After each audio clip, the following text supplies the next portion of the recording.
like a higher martial art or a mind level martial art, a much higher minded martial art. And so that's where the philosophy fits into the physicality of what we do, because you have to blend the mind, body, and internal energy, right? So we have to have our brain in the correct place in order for the body to follow it. Make sense? Sure. Okay, cool. So I want to talk to you about the learning continuum that I've developed, and it has several parts to it. So it is mimic, memorize, know, understand, challenge, teach, master, intuitive. There are 8 parts to this, 8 levels to it. And as I'm talking about this, I want you to self-reflect on where you are. Now, different parts of our training can be in different parts of this. Does that make sense? Sure. But how many of you agree right now that you would like it to be as natural as standing up, as natural as saying your name, as natural as just walking across the street? We would love every single one of our skills to be as natural as I am talking right now, and moving my hands and coordinating my body to stand and move. And how many of you guys agree, like, every skill you would love to have it to that level? Sure. Great. Then you got to do it as much as you flap your lips.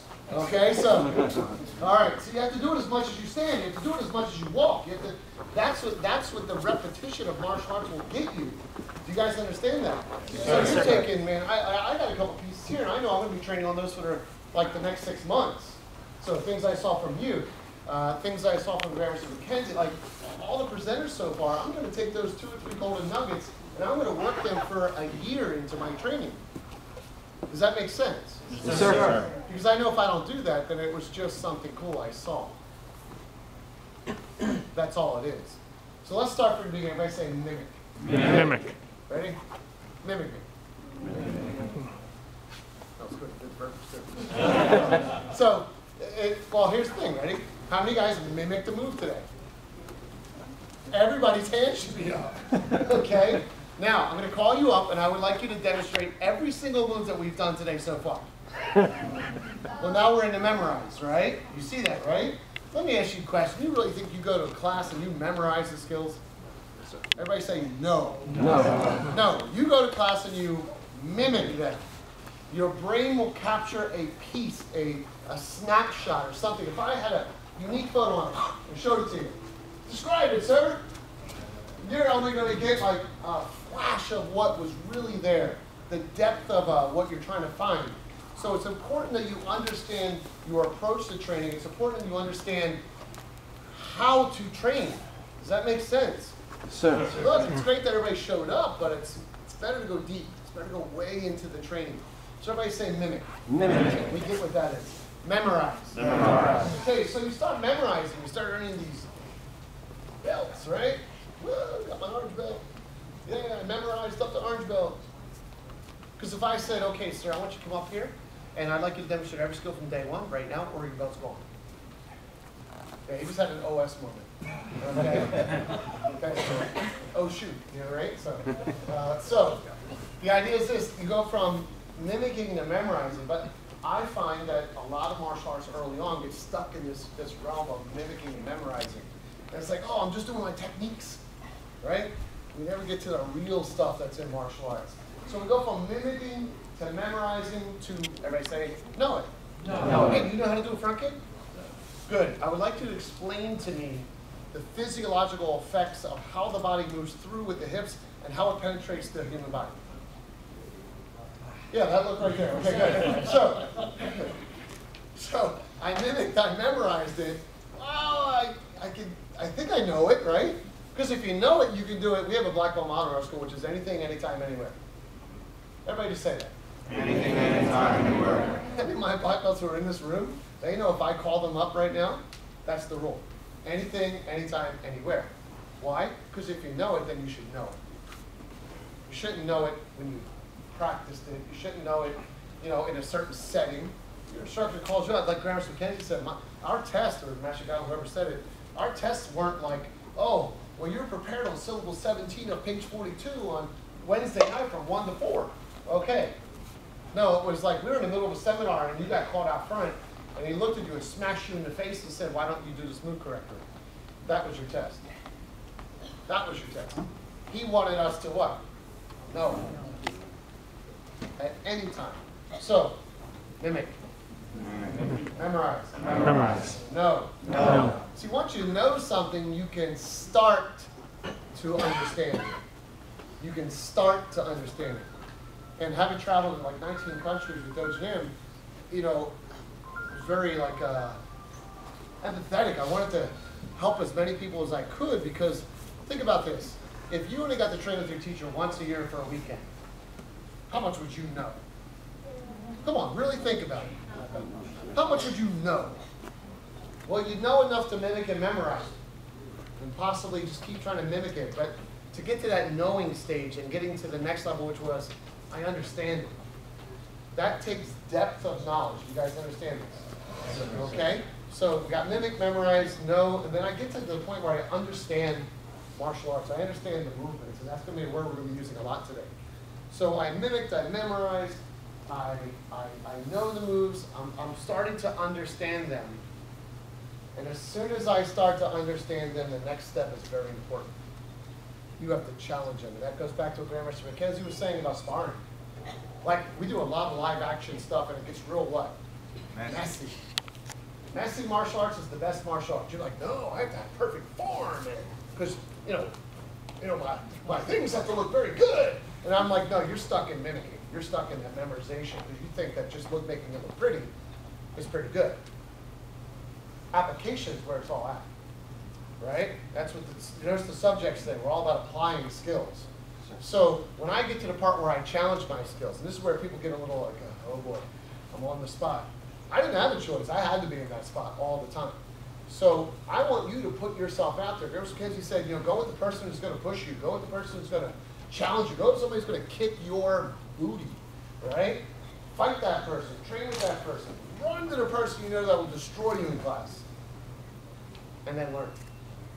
Because that challenge is what teaches you most of your martial arts lessons. It isn't the mimicking. It isn't the memorizing. It isn't knowing material. It isn't understanding what you're doing. It's the challenge that changes you into the next level, which is called mastery.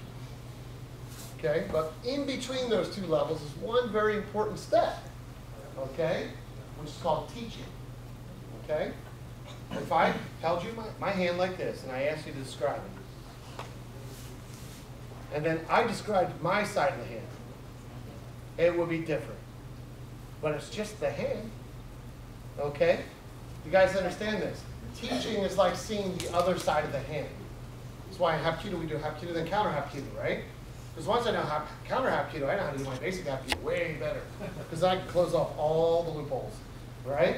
So the idea is that you have to mimic and memorize, then know and understand and challenge it, and then teach it in order to master it. You guys understand this? You have to teach it in order to master it. Masters who don't teach, I have a different funny feeling about those people. Okay? How can you master something that you haven't seen the other side of? You've only seen it from one side. You see, once we go through all these phases of learning, so mimicking, memorizing, knowing, understanding, challenging, teaching, mastery leads us to something called intuitive motion. Okay? And to get to intuitive motion, man, that is a life goal for me. That is something that I am still working on, where my body and I are completely one thing. And Doge Nim has an old philosophy called Samal Shingo, an ancient text, that talks about how three makes one. How the mind, body, and spirit become one thing. He says at that moment you become superhuman. Okay? And I don't mean like I'll start levitating and have laser beams come out of my eyes, but that'd be cool. But it means that I'm using all of you to do one thing. Does that make sense? Sure. So I need you to think for a minute about these words. And I want you to repeat them back to me. The first one was? Second one? Memorize. Third one? Fourth one? See how you guys got stuck in the memorizing and knowing? It just happened, didn't it? What was the next part? Next one? Teach. Next one? Last one? Okay? I want you guys to think about this deeply. And maybe even, who's an instructor in the room? Raise your hand. Great. I want you to go back and look at every skill set you have and take a blank piece of paper and write each one of those words at the top of the page. And I want you to put your skill sets on one of those pages where you think they are. And be humble about it. Okay? Because none of mine are on the last page yet. I'm working on it, but they're not there. They are not there at all. So I wanted to share this little bit of philosophy with you because, you know, it's great to go to class, mimic, memorize, and know some cool martial arts. But martial arts is supposed to be a life thing, a deeper thing. Something that changes you completely, not just you have a kick and a punch, not that you have a trophy from a tournament or something like that. It's supposed to be much more than that. Does that make sense? Yes, sir. Okay. We are going to do something today called combination kicking. And combination kicking is all about movement.